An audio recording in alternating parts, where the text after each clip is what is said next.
दो क्रांतिकारी, एक रिजवान और दूसरा जयराम, कहने वाले साथ में डायलॉग मारने वाले दोस्त आपको दगा देके चले गए और ऐसे समय में दगा देके चले गए हैं जहां से जयराम अकेले आंसू भी रोएगा तो उसका मतलब दिल नहीं भर सकता है। नहीं, आपने सही कहा। कल जब मैंने सुना तो सबसे पहले हमने अपने सारे कार्यक्रम को कैंसिल कर दिया।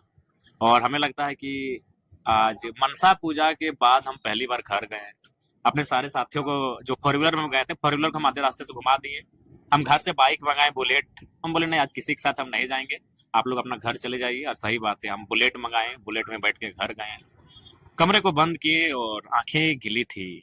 इसलिए गिली थी कि सवाल यही है कि आज मैंने अपने शरीर को गला दिया। मैं किस पे विश्वास करूं? आज यही रिजवान दा, हालांकि उनको मैं फिर यही कहूंगा कि मैं उनको दगाबाजी के लिए याद नहीं करूंगा, मैं उनको संघर्ष के लिए याद करूंगा। उन्होंने संघर्ष किया है। आज मुझे भी वो दिन याद आता है कि जब मैं वो तेतुलमारी के अपने मोहलेडी गांव में थे।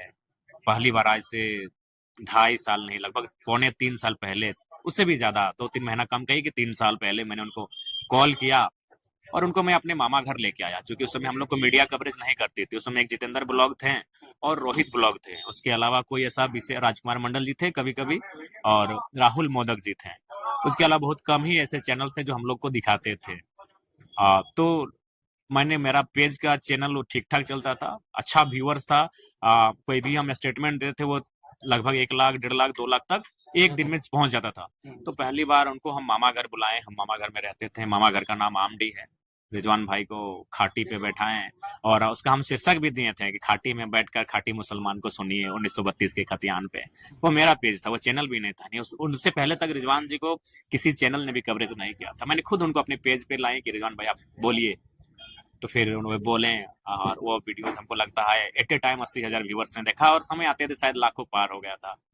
तो मैंने उनको स्वयं निमंत्रण दिया था कि इस आंदोलन में आप मेरे साथ चलिए। वो चले, बहुत अच्छा चले। बीच में फिर वो अपना JKMM कुछ बनाए।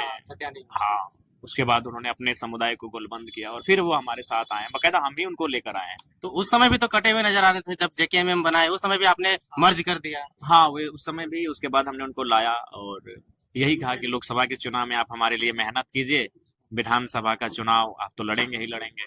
और बकायदा विधानसभा का चुनाव उन्होंने, बगोदर सीट को मैंने उनको प्रीफर किया था, इसलिए चूंकि वो उन्होंने 1 साल तैयारी किया था बगोदर से। जब वो JKMM बनाए थे उस समय वो बगोदर से ही तैयारी कर रहे थे।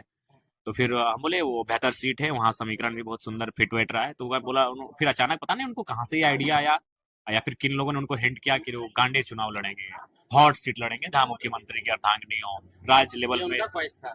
हाँ, उन्होंने ही मुझे कहा था। मैं गांडे के लिए कैसे सोच सकता हूँ? उनका घर बगोदर। हाँ, उनका घर मेरे विधानसभा टुंडी है। टुंडी में पड़ता है, लेकिन बगोदर हाँ, में तैयारी बगोदर कर में तैयारी किए थे, साल भर किए थे तैयारी और अच्छा तैयारी किए थे। हाँ। तो मैंने, हाँ, मैं गिरिडीह तक हार्डली गया था क्योंकि गिरिडीह मेरे असेंबली, सॉरी, कॉन्स्टिट्यूशन में आता है। तो मैंने गिरिडीह लोकसभा में, गिरिडीह विधानसभा उनको कहा था क्योंकि वहाँ उनके समुदाय की आबादी भी 60,000 से ज्यादा है। हमारे समुदाय भी कुछ ठीक ठाक है रिटर्न में। तो मैंने उनको गिरिडीह तक प्रीफर किया था कि आप तो बड़े नेता हैं, आप चयन कीजिए।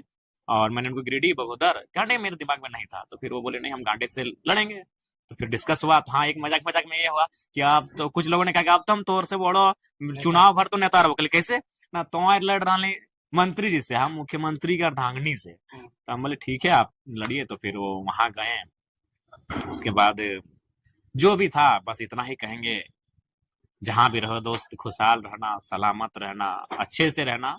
और हाँ, यही, अगर आपको जाना ही था तो नॉमिनेशन से पहले जाना था। मतलब वो पार्टी के लिए डैमेज कर दिया। हाँ, बिल्कुल। उनको नहीं बुरा कहेंगे, मेहनत किए हैं इतना। जयराम महतो इस छोटी सी आयु में बहुत कुछ सहा है, आगे भी सह लेगा। अपने अपने नम आंखों को छुपाकर वो मुस्कुरा के बात कर लेगा, लेकिन रिजवान क्रांतिकारी को बद्दुआ नहीं देगा। लोग कहते हैं कि इसका मुस्लिम में पकड़ नहीं था, महतो लोग ही, जयराम महतो जैसे लोग और कुर्मी समुदाय के लोग ही इनको बड़ा नेता बना दिया है। ये सत्य है, ये भी सच्चाई है, इसमें आप नकार नहीं सकते हैं। क्योंकि आज उनको जो भी उनके व्यूअर्स भी हैं वो मैक्सिमम जो है हमारे समुदाय से ही हैं। उन्होंने जिन मंचों पे संबोधन किया है वो हमारे समुदाय की भीड़ थी। ये सत्य है, सत्य से नकार नहीं सकते हैं।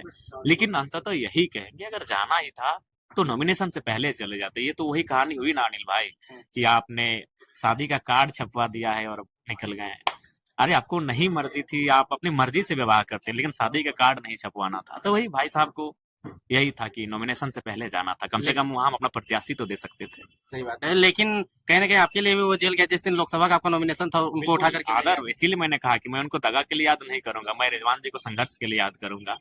हालांकि मेरे समर्थक, उनके समुदाय के ही कुछ लोग उन्हें दगा के लिए याद कर सकते हैं, लेकिन जयराम महतो रिजवान को दगा के लिए याद नहीं करेगा। मीडिया मुझे 1000 बार अगर सवाल करेगी तो मैं 1000 बार यही कहूंगा कि मैं रिजवान भाई को संघर्ष के लिए याद करूंगा। बाकी वो जहां रहे खुशहाल रहे, बस यही एक मैंने एक टीस रह गई, एक मलाल रह गया कि जाना ही था, हाथ छोड़ना ही था तो नॉमिनेशन से पहले छोड़ देते। एक बार दगा दे दिया, दूसरा दे दिया तो एक्सेप्ट कर लिया, फिर से अगर आ जाएंगे रिजवान तो क्या कहिएगा?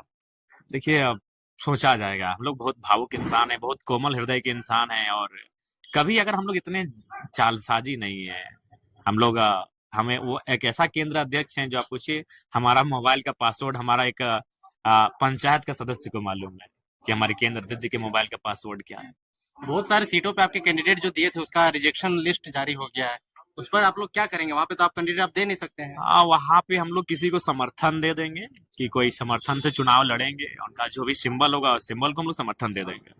बेरमो में क्या स्थिति है? अगर रिजवान आपके खिलाफ आके बेरमो अगर प्रचार करते हैं, क्योंकि वो मुस्लिम बहुल इलाका है, तब तो फिर आपके लिए बड़ा डैमेज वाला स्थिति नहीं, होगा। डैमेज नहीं होगा, डैमेज नहीं होगा, वो स्वागत है, वो डुमरी आए, बेरमो आए आए, कोई दिक्कत नहीं। अगर वो मेरे खिलाफ भी बोलते हैं तो हम उनको, क्योंकि उन्होंने संघर्ष किया है हमारे लिए, बहुत मेहनत किया है, लेकिन होता है मान, पता नहीं उनको शायद फ्यूचर जो होता है वो एक दूरदर्शिता की सोच शायद नहीं देख पाए दूर तक जयराम महतो को। वो काफी कुछ पल के लिए चले गए और वो जहां गए, हेमंत सोरेन तो अस्थायी नेता थे। आज अगर उनको जरूरत थी तो जयराम महतो की जरूरत थी। हेमंत सोरेन अस्थायी नेता हैं, 3 बार के मुख्यमंत्री हैं, उनके जाने, रिजवान जी के हेमंत के पास जाने या ना जाने से कोई फर्क नहीं पड़ेगा, लेकिन अगर जयराम महतो के साथ रहते तो बहुत फर्क पड़ता। लेकिन एक खैर वो दूरदर्शिता की कमी दिखी उनमें और वो चले गए, जहां भी जाए खुशहाल रहे, सलामत रहे।